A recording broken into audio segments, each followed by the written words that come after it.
बोल छठी मैया की जय। बोल बोल छठी मैया की जय हो। जय जय छठी माँ, जय जय छठी माँ, जय छठी मैया।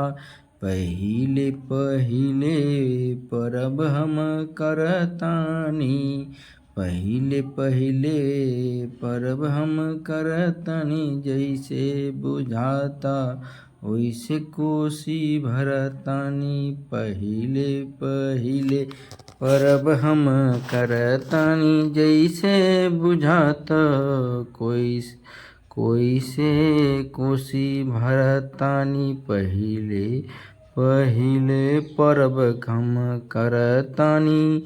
जैसे बुझाता वैसे कोसी भरतानी।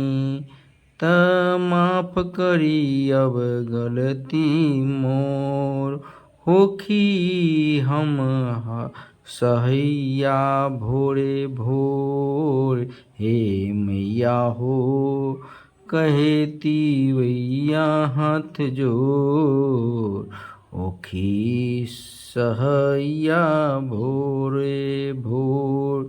ए मैया हो कहे तिवैया हाथ जोर।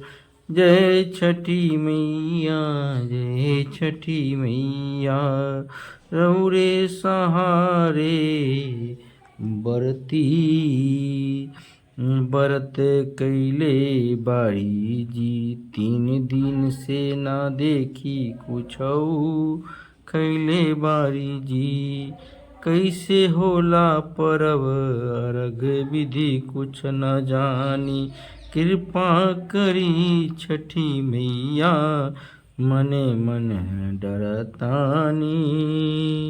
खोइछा भरेली गमछिया बहोर, होखी सहैया भोरे भोर।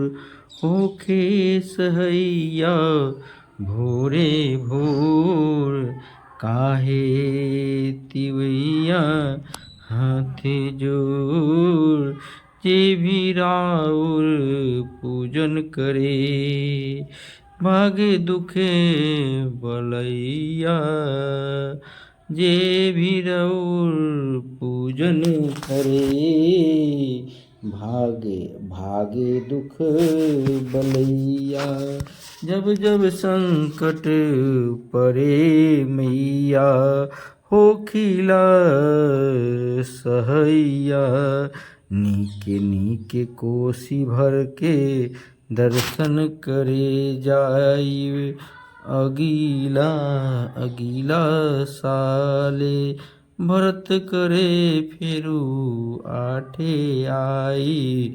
करे बिनती पवन कर जोर, करे बिनती पवन कर जोर। होखी सहैया भोरे भोर, ए मैया हो काहे तिवैया हाथ जोर। होखी सहैया भोरे भोर, होखी सहैया भोरे भोर।